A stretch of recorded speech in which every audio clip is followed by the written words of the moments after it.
participantes del seminario del día de la fecha. Hoy tenemos el gusto y el placer de presentar a Rafael Bustos, catedrático de Derecho Constitucional de la Universidad Complutense de Madrid, y al magistrado Luis Rodríguez, magistrado de la Audiencia Provincial de Barcelona. Los dos ponentes del día de la fecha tienen una reconocida y amplia trayectoria en materia de independencia judicial. Ambos fueron profesores de la Escuela Judicial del Consejo General del Poder Judicial y hoy nos van a hablar sobre la reforma del Consejo General del Poder Judicial, un tema de mucha actualidad y trascendencia. Así que, bueno, vamos a esperar unos minutos. Vamos a tener, les voy a comentar cómo va a estar organizado el seminario del día de hoy.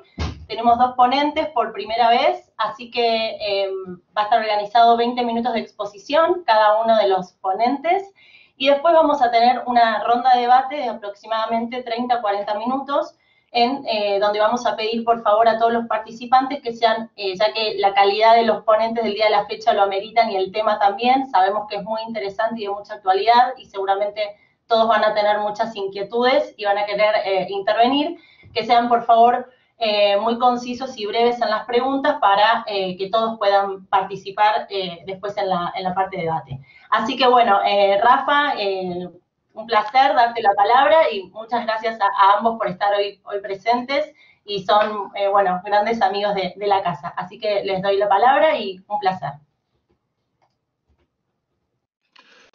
Bueno, pues muchas gracias por asistir a esta reunión a estas horas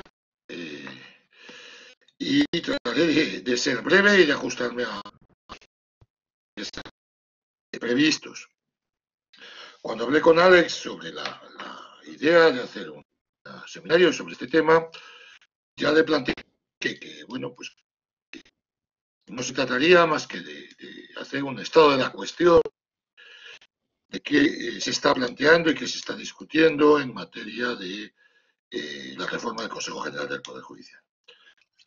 Eso requiere, en primer lugar, que veamos brevemente, muy brevemente, resumamos cuáles son las debilidades que han sido denunciadas del actual sistema de elección del Consejo y de configuración en general del propio Consejo. Yo diría que hay cuatro grandes grupos de problemas, cuatro grandes grupos de cuestiones que se suscitan sobre todo como consecuencia de elección de los 20 componentes, de los 20 vocales del Consejo directamente por el Parlamento. Cuatro problemas, como son, en primer lugar, y el más importante sin duda, el de que sufre la ausencia de independencia del órgano. En materia de independencia judicial, como en materia de independencia, las apariencias son importantes.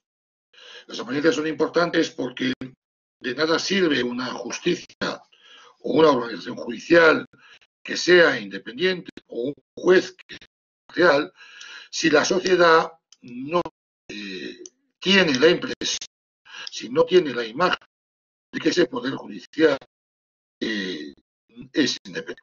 Esto es la frase que reiteradamente expresa el Tribunal Europeo de Derechos Humanos. No solo la justicia debe hacerse, sino que se debe ver cómo la justicia se hace. Por tanto, un poder judicial que no aparenta ser independiente o un juez que no aparenta ser imparcial no puede generar en ningún caso la necesaria confianza que los ciudadanos deben tener en la administración de justicia. Desde este punto de vista, la elección parlamentaria de los vocales del Consejo no ayuda a sentir una imagen. Solo por cortar detalles de la realidad que arrojan, yo creo, una absoluta luz acerca de por qué el ciudadano no capta esa independencia, pues no hay más que recordar que a uno de los presidentes del Consejo, al señor Díbar,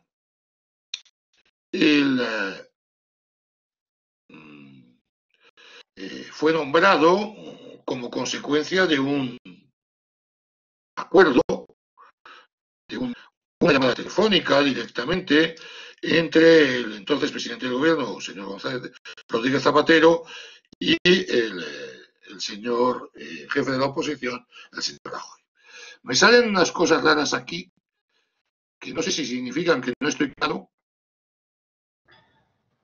Hola, Rafa, sí, sale una... Sí, estás conectado, lo único, por momentos se escucha el audio un poco cortado, así que no sé si tendrás algún aviso de la plataforma o si mejor quedarse quieto. Por momentos se escucha mejor el audio, pero por momentos se corta un poco. Bueno, entonces continúo. Sí, vos continuá y cualquier cosa, si se llega a cortar mucho el audio o llega a haber algún inconveniente, yo te aviso. Sí, sería bueno a lo mejor que conectases tú tu vídeo y así te podría ver o alguien para que me avisara. Vale, acá estoy. Ahí me ves, yo te aviso. Venga, pues no mío, pero supongo que eso. Bien. Como decía, primer problema, apariencia e independencia. Cuando los vocales son elegidos por el Parlamento, la apariencia de independencia sufre. El asunto no puede presentarse ante la opinión pública el nombramiento del presidente del Consejo como un acuerdo llamado telefónica entre el presidente del gobierno y el jefe de la oposición.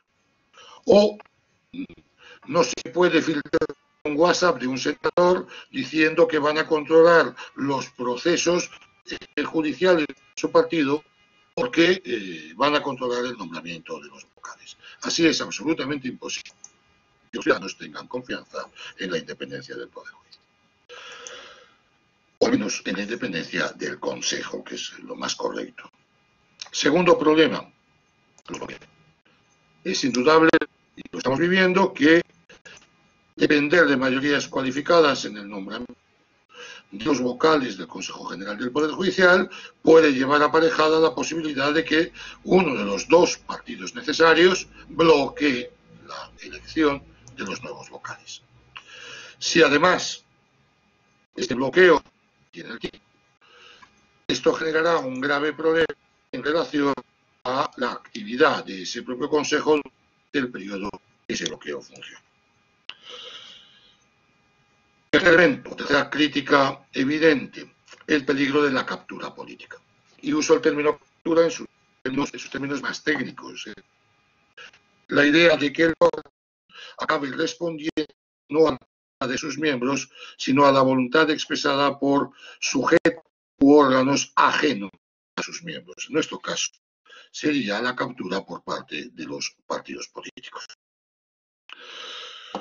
Una cuarta fuente de críticas serían las derivadas de unos problemas menores que aquejan también al Consejo, como puede ser un número excesivo, 20 vocales más el presidente, 21, son sin duda un número excesivo en un órgano de gobierno.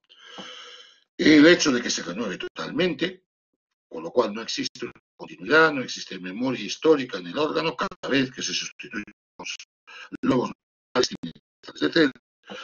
Y por último, la tentación que las mayorías que se forman dentro del Consejo sin duda tienen y en ocasiones incurren respecto al ejercicio de sus competencias como un órgano no tanto político como burocrático o incluso corporativo. En particular, la tendencia que se ha apreciado en algunos consejos a usar sus facultades de informe sobre la legislación que afecta al Poder Judicial como una suerte de tercera cámara de naturaleza judicial en la cual hacer oposición, en la cual plantear problemas relativos a la actividad del legislativo. Bien, como sabéis, la situación actual, el problema básico, una situación de bloque, uno de los dos partidos se niega a entrar en la negociación para la designación de los magistrados. En negociación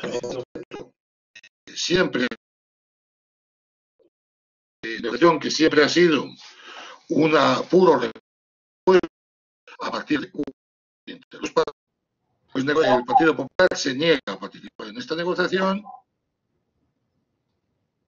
¿Sí me decíais algo? Sí, ahí no, discúlpame que te interrumpa, pero ahí sí ¿Me que decís algo, Sofía? sí, se cortó un poco la última parte de lo que estabas diciendo, los últimos 2 minutos, se cortó porque acá veo que tenés una señal baja. Creo que si te acercás bien al ordenador y te quedás bastante fijo, se escucha un poco mejor. Sí. Bueno, pedirme que yo me quede quieto es muy difícil. Bien, pues vuelvo entonces un poco hacia atrás. El problema actual es un problema de bloqueo. El partido mayoritario de la oposición se niega a negociar la composición de los nuevos vocales del Consejo. Ante esta situación, la reacción del partido mayoritario ha sido, la coalición mayoritaria ha sido proponer una modificación legal que, por una parte, reduzca las competencias del Consejo cuando se encuentra, imponga la posibilidad de nombrar los vocales no por la mayoría cualificada actual de 3/5, sino por una mayoría absoluta. ¿Cuál es el problema de esta propuesta? El problema de esta propuesta es que ahondará la crisis de la apariencia de independencia del Poder Judicial. Si antes los ciudadanos no confiaban en que el Poder Judicial fuera un órgano independiente porque era nombrado por el acuerdo entre dos grandes grupos políticos, mayoría de 3/5, menos aún a confiar en un Consejo General del Poder Judicial nombrado por la mayoría de gobierno del momento. Además, el riesgo de la captura del órgano, esto es, el riesgo del control por parte de los partidos sobre los componentes del Consejo, aumentará profundamente. Bien, frente a esta posición, frente a esta opción en favor de simplemente a los miembros del órgano por mayoría, la propuesta que se realiza desde la oposición y desde la inmensa mayoría de las asociaciones judiciales es volver.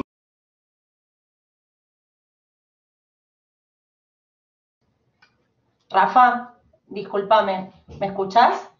Se cortó el audio directamente. No sé si hay algún problema.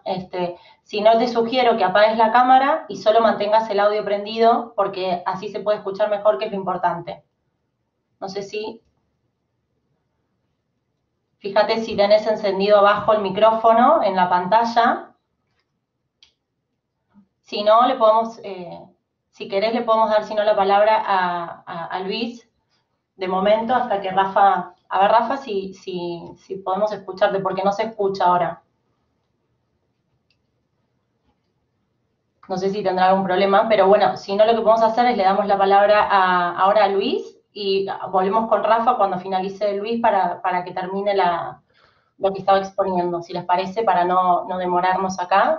Y ahora vamos a arreglar con Rafa los problemas técnicos que estamos teniendo. Luis, te damos la palabra.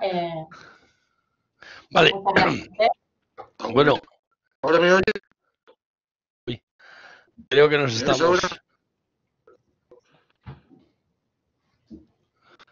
Sí, Rafa, si te parece, hablamos, pasamos con Luis, y te llamamos, arreglamos los problemas con vos y cuando finalice Luis volvemos para que nos termines de exponer, si te parece, para no seguir demorando la sesión, ¿no?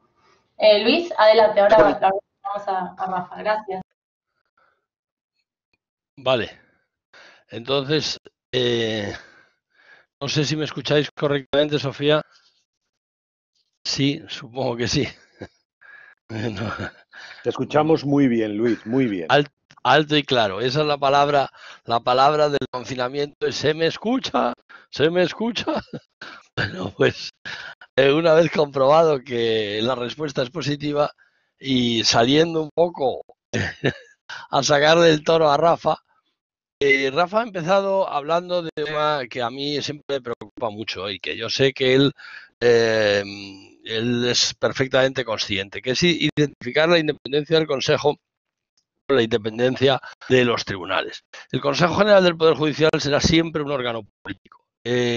Puede ser elegido con mayor o menor acierto, pero será siempre un órgano político. Y es una de las garantías, una garantía esencial de la independencia de los tribunales. ¿Y por qué es una garantía esencial de la independencia de los tribunales? Pues porque tiene el nombramiento, le corresponde la selección y el nombramiento de los jueces y le corresponde igualmente es que no me estoy viendo y me pongo nervioso yo con esta historia. Luis, se escucha perfecto y se te ve estupendo, así que... Vale. Es que en esta plataforma no estoy acostumbrado, la verdad, y no... Bueno, volviendo otra vez, separar esos dos conceptos. Es cierto que el Consejo es una garantía básica de la independencia de los tribunales y cuanto más afecte esa intromisión, yo le llamo, o colonización de los partidos políticos al Consejo, más afectará a la apariencia de independencia de los tribunales. Pero yo me gustaría insistir en que los tribunales son independientes en este país o son básicamente independientes en este país, aunque es cierto que el Consejo tiene que garantizar la independencia en temas muy sensibles, como la formación de los jueces, pero sobre todo la promoción y los nombramientos de los jueces. Y un tema que se orilla bastante, que es la responsabilidad disciplinaria de los jueces. Realmente el Consejo,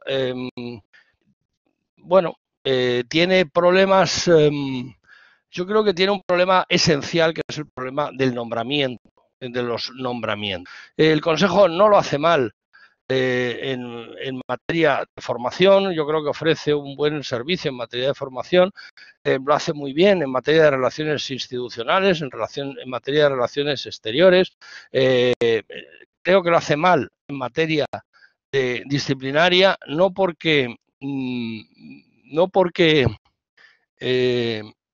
la idea del promotor de la acción disciplinaria sea mala, sino porque creo que realmente la comisión disciplinaria no funciona.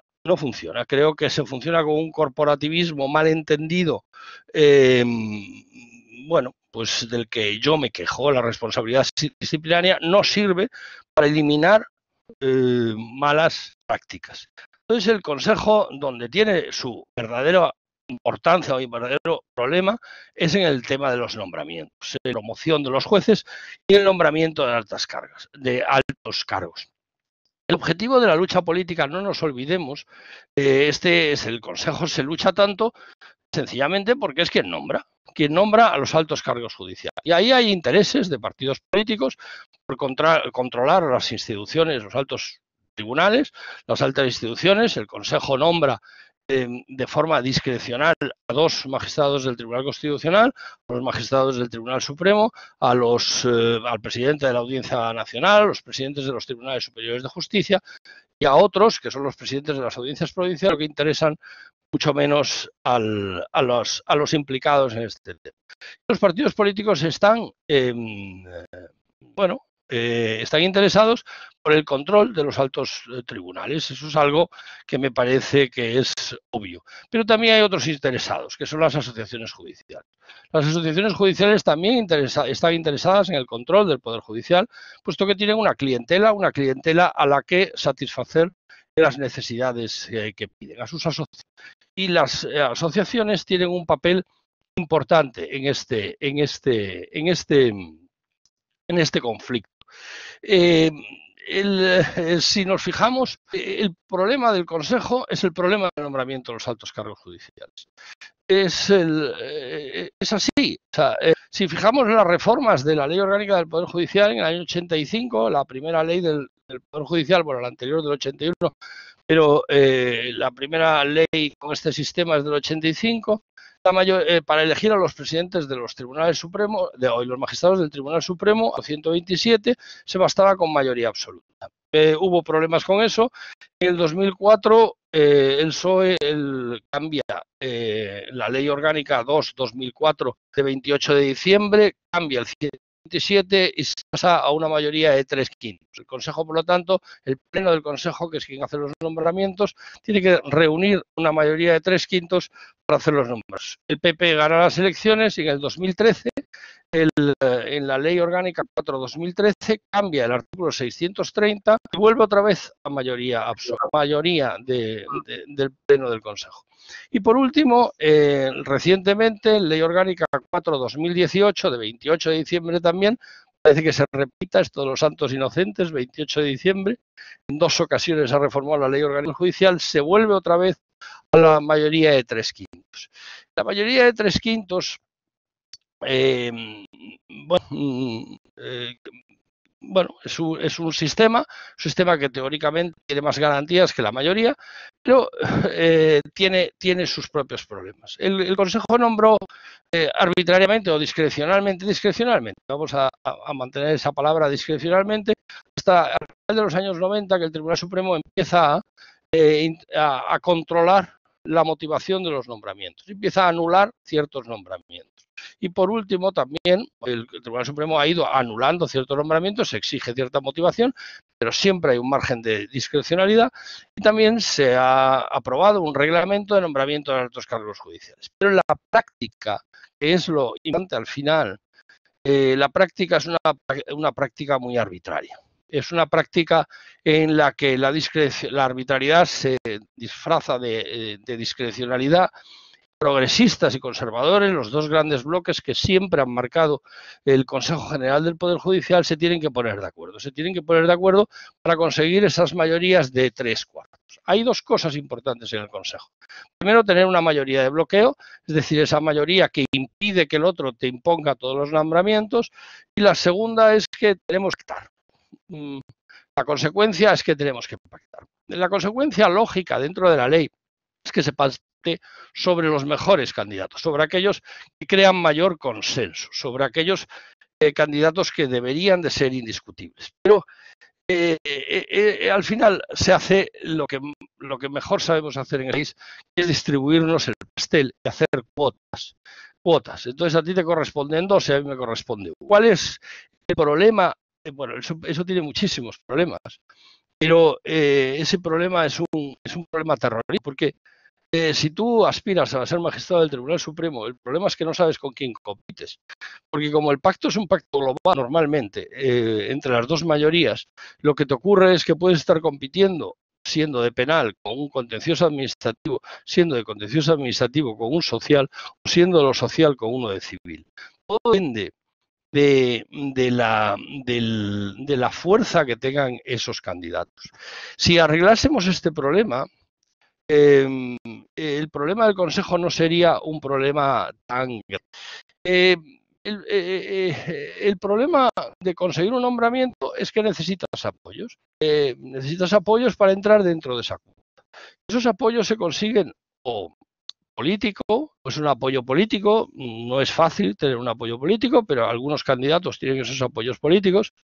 Pueden tener apoyos asociativos, que son los más frecuentes, porque las asociaciones funcionan de forma muy clientelar.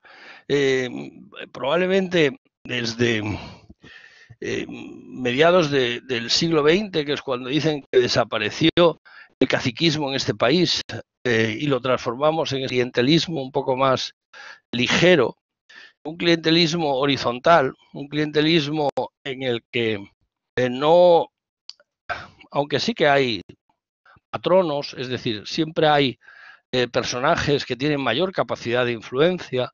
En general, esa mayor capacidad de influencia es puesto que ocupan. Ese puesto que ocupan le da esa posibilidad de ofrecer cargos o de influir en que te den algún cargo. No es un clientelismo más horizontal, en el sentido de que bueno, hay más hoy y mañana por mí, es decir, esa relación entre yo te nombro para que tú en su momento me apoyes. Ese sistema, este sistema clientelar, también hay un clientelismo político que todos conocemos, que no descubrimos nada, es tremendo, ¿no? Muy corrompe nuestras instituciones. Y en las asociaciones judiciales, uno de los problemas es que hemos jugado a eso.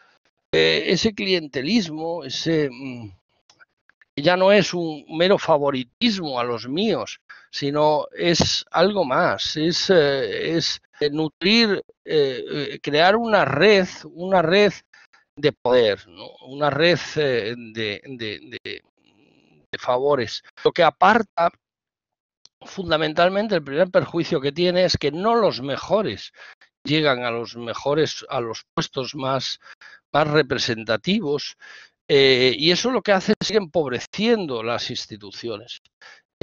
Si no llegan los mejores, lógicamente aportan menos y eso debilita las instituciones. Pero es que además dentro de las asociaciones existe muy poca crítica, existe muy poco debate. La mía, que es la Asociación Profesional de la Magistratura, el debate es inexistente. Pero eso es una de las características del clientelismo. Nadie quiere hablar para no salir en la foto, o sencillamente no hablas porque ya no crees en el sistema, sencillamente estás ahí. La verdad es que yo creo que lo importante del Consejo, que vuelvo a decir, es esa garantía esencial de independencia de los jueces, pero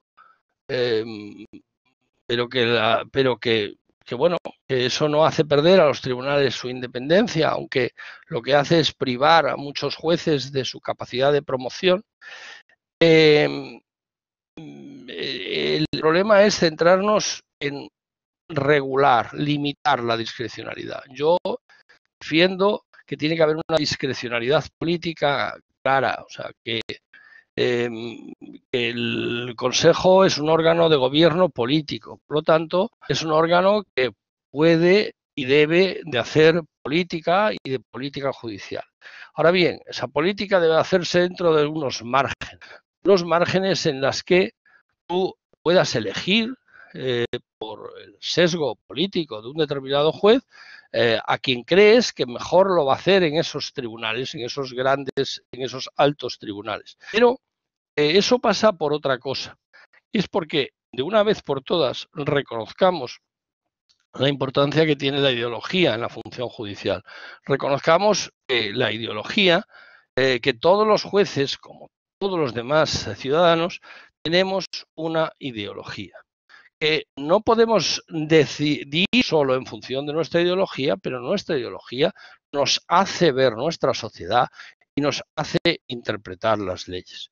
Reconociendo esto, podríamos intentar decir, bueno, crear sistemas de calificación de los méritos de los candidatos y diseñar unas determinados requisitos de lo que imaginemos que debe ser un buen magistrado del Tribunal Supremo. Méritos ha de reunir.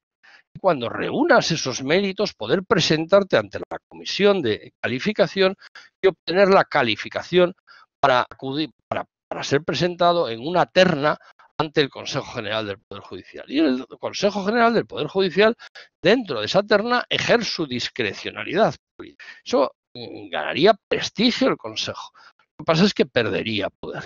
Todo el poder absoluto es absolutamente arbitrario y el titular del poder le cuesta perder esa posibilidad de ejercerlo de la forma menos clara posible. Es que es tremendo, ¿no? Yo la verdad es que creo que si fuéramos capaces de centrarnos en establecer un sistema de nombramientos de los altos cargos al reducir ese margen de discrecionalidad, la ambición de los partidos políticos también se reduciría. El grado de tensión de los partidos políticos a la hora de poder introducir a sus candidatos dentro del Consejo, que tendrían un menos margen de maniobra, se reduciría. El margen de las asociaciones judiciales también se reduciría. Pero lamentablemente la discusión se centra siempre en la forma de elegir el Consejo. No es el problema de la forma de elegir el Consejo, no el diseño legal, es la práctica legal que tenemos de la elección del Consejo. Decía antes Rafa que Carlos Díbar, en paz descanse, fue elegido presidente del Consejo, y yo tuve la curiosidad de mirar en la base de datos, que todos sabéis que tenemos, de la sentencia, ¿cuántas sentencias había puesto? No había puesto ninguna. ¿Por qué? Porque había desempeñado puestos, llevaba muchos años de juez de central de instrucción, y el juez central de instrucción no se ponen sentencias, no se está en un tribunal colegiado. Hoy sería impensable, o debería de ser impensable, que alguien ocupara un puesto en un tribunal colegiado sin pertenecer al tribunal colegiado, sin ser o de otro tribunal colegiado, pero tener una experiencia en tribunales colegiados. Pero eso no hay ni tan siquiera límites a eso. Hay gente que tiene una carrera política como gestores, franca, buena carrera política como gestores, pero quieren acceder a la máxima magistratura de este país. Y no se puede, hay que pasar por los tribunales. La jurisdicción, el ejercicio de la función judicial es un oficio que se adquiere con tiempo, y con práctica y con experiencia. Con esa experiencia que te da la práctica reflexionada, no la práctica sencillamente vivida, ¿no? Eso es muy importante. Hay que acabar dentro de las asociaciones con el clientelismo. Es tremendo. Tenemos, además ya no es faccioso, porque no es un problema de ser de la Asociación Profesional de la Magistratura o ser de Francisco de Vitoria o de JD. No. Es un problema de ser de la facción adecuada. Si te equivocas de facción, te equivocas de objetivos.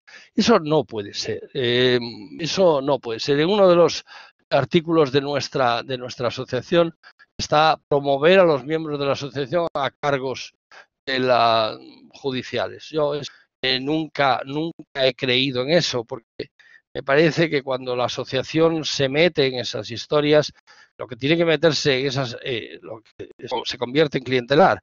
Lo que ha de influir es en el procedimiento que se debe de seguir, en las garantías de ese procedimiento, en que se respeten esas garantías, en que se respeten los méritos de los candidatos. Pero lo que no puede ser es en un candidato o en el candidato que yo tengo que apoyar, cueste lo que cueste. Aquí vivimos, por ejemplo, perder la presidenta del Tribunal Superior de Justicia de este país, se perdió, todavía no sé por qué.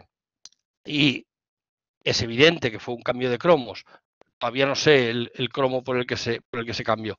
Pero eso es constante. Y la ambición de los partidos políticos se centra en ese objetivo, nombramientos de altos cargos, en ese amplio margen de discrecionalidad, por no hablar de arbitrariedad, que existe en los nombramientos, y ese es el problema. O sea, para mí el problema del Consejo es el tema de la promoción, donde deberíamos de trabajar más. Y nada más, yo sí... yuju. Se ha muerto todo el mundo y he quedado yo solo hablando. Hay una persona viva. Bueno, hay una persona viva. Una persona que está viva. Rafa, si querés ya podés habilitar el micrófono y te damos la palabra para que termines de exponer, digamos, tus ideas tan interesantes como siempre. Bueno, ¿me veis? Ahí se te escucha. Bien, pues adapto la exposición para, bueno, porque creo que después de oír a Luis, creo que queda clara algunos elementos que no hace falta demostrar más.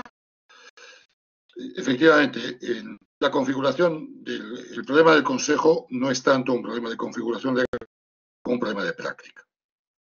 La práctica que se ha seguido, tanto en el nombramiento como sobre todo en el ejercicio de las competencias, ha sido una práctica que no puede generar confianza en los ciudadanos. La sustitución del sistema de nombramiento por parte del Parlamento por un nombramiento de los vocales por parte de los propios jueces, posiblemente lo único que haría sería ahondar en los defectos que el propio Luis acaba de exponer. Si ya hay un problema de clientelismo, en la competencia que realmente es la que genera todos los problemas, que es la de promoción, mayor aún lo habrá si son los propios jueces los que eligen a sus vocales directamente. Esta elección vendrá mediatizada de manera determinante por las propias asociaciones. Esto es, una eventual reforma de la forma de elección del Consejo por los jueces y entre los jueces llevaría a resolver el problema inmediato de la justicia, que es el del bloque, pero mantendría exactamente en sus mismos términos el resto de problemas que aquejan al Consejo. Esto, el riesgo de captura del Consejo ya no sería una captura por parte de los partidos políticos, al menos no directamente por los partidos políticos, pero el riesgo de captura corporativa de las asociaciones sería igual o más fuerte. Y por otra parte, la apariencia de independencia, que debería transmitir a los ciudadanos una suficiente confianza en su consejo, porque al fin y al cabo el consejo no es un consejo solo de los jueces, es un consejo de gobierno, de poder del Estado, en el que tienen que confiar todos los ciudadanos. Esa confianza, decía, no se vería aumentada, antes al contrario, posiblemente se vería perjudicada por el sesgo conservador, mayoritariamente conservador, que arrojan las elecciones que se llevan a cabo por y entre los jueces. O lo que es lo mismo, no solo no arreglaríamos los problemas principales, sino que una elección por los jueces no agravaría alguno de ellos. Bien, frente a esto, ¿qué podemos hacer? Frente a esto, las propuestas que se han planteado son variadas y, si queréis, yo seleccionaría tres, por hacerlo muy rápido y poder dejar algo de margen para la discusión. Hay unas primeras propuestas que son muy light, suaves, que serían aquellas que hablan de reconfigurar algunos elementos del Consejo. Muy singularmente, la renovación total, sustituirla por renovaciones parciales, de tal manera que hubiera una continuidad, una permanencia a lo largo del tiempo del Consejo que permitiera ir generando no solo costumbres y nuevas prácticas a lo largo del tiempo, sino también permitir el solapamiento en sucesivas legislaturas de la composición del Consejo. En ese marco también tendría pleno sentido la parte de la reforma, que yo creo que es perfectamente razonable, de la reforma por la mayoría gubernamental, que sería, en su caso, cuando no existiera una mayoría suficiente dentro del Consejo como consecuencia de bloqueos, que esos consejos no pudieran, mientras estuvieran en funciones, proceder a ejercer la competencia más conflictiva, como ha apuntado claramente Luis, que es el nombramiento. Mi problema con este tipo de propuestas, que son razonables y que englobarse quizás en una reforma mayor, es que no solucionarán, mientras no estemos en el tema del nombramiento de los vocales, no solucionará la falta de confianza ciudadana en el Consejo. Por ese motivo, otros hemos propuesto, yo me encuentro entre ellos, introducir la idea de sorteo en la selección de los vocales. Esta es una idea que está introducida en las juntas electorales, donde los judiciales de las juntas son insaculados, que es un término maravillosamente español y que quiere decir que se sacan las bolitas del saco para seleccionar por sorteo a los miembros, los magistrados de estas juntas, pues introducir la idea de insaculación también en la selección de los vocales del Consejo. Una idea que fue utilizada en España, yo creo, por primera vez por Sosa Wagner, y que ha habido gente tan dispar como Errejón, el grupo de Errejón, o leía el otro día en un artículo del catedrático de Derecho Administrativo de Valladolid, López Muñiz, en un periódico que los más mayores que me estén escuchando conocerán por su teoría, que se llama Parcial, que es todo menos eso, y que se sitúa más bien en la órbita de la extrema derecha. No sé si es bueno o es malo coincidir con esos compañeros de viaje, pero bueno, vemos que la idea es que se procediera a una previa selección de un grupo amplio de magistrados, de candidatos, en el cual podrían intervenir tanto los jueces seleccionando candidatos, directo o indirectamente, como el Parlamento, cribando entre esos candidatos aquellos que considerasen más adecuados. De esta forma, al final tendríamos un bloque de candidatos para ser vocales, elegidos por los jueces, seleccionados a su vez por el Parlamento y después insaculados, esto es, sorteados. ¿Cuál es la ventaja que veo a este sistema? La ventaja principal que veo a este sistema es la ruptura del vínculo entre el partido político que propone o que elige, o la asociación judicial que yo elige los sistemas, se rompe ese vínculo al introducir la idea de sorteo. De esta manera, lo que haríamos sería generar muchos incentivos entre todos los actores que intervienen, jueces en la selección primera, Parlamento en la criba posterior, para buscar personas con el mejor perfil posible. ¿Por qué personas con el mejor posible? Porque nadie sabe al final quién va a hacer el sorteo. Y por tanto, el sistema de cuotas, que es uno de los grandes pecados de nuestro sistema, caería por su propio peso porque dejaría de tener sentido. Obviamente el sistema en sí no es muy satisfactorio desde ningún punto de vista, sino que es probablemente la menos mala de las soluciones. Hay otras aproximaciones, y no me resisto a decirlas, que son posibles, que se están proponiendo en otros sitios, pero que no sé si serían viables en nuestro país. En este sentido, no me resisto a hablar, para acabar, de la propuesta que hace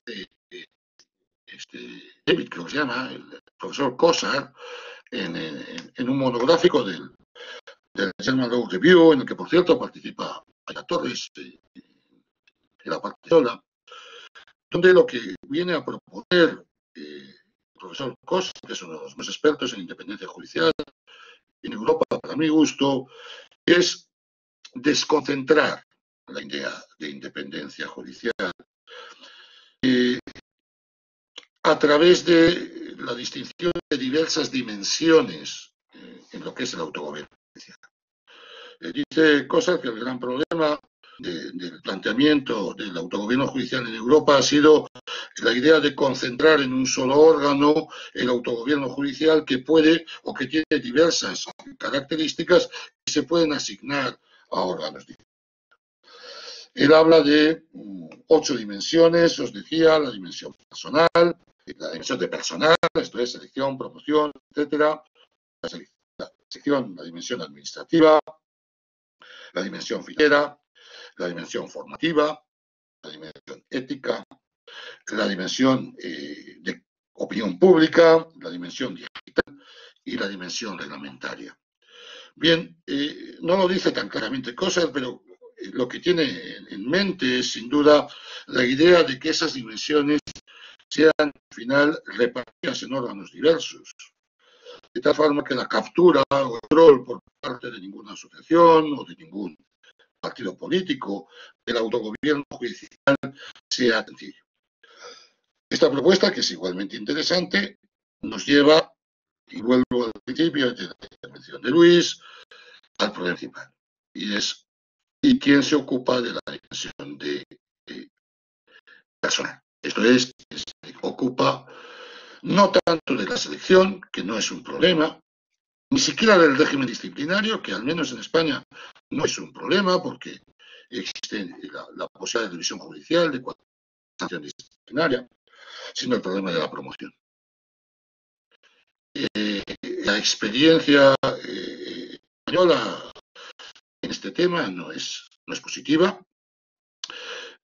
El uso hasta ahora de mecanismos alternativos para nombramientos judiciales que se han utilizado, por ejemplo, para el Tribunal de Justicia o para el Tribunal Europeo de Derechos Humanos, no ha sido positiva, aunque hoy mismo me mandaba Alex una nueva norma reguladora de estos términos, pero quizás la idea de comisiones ad hoc, independientes, capaces de intervenir de manera cualificada en los procesos de promoción, pueda resolver los problemas que se nos plantean y que, coincido con Luis, se centran sobre todo en este punto.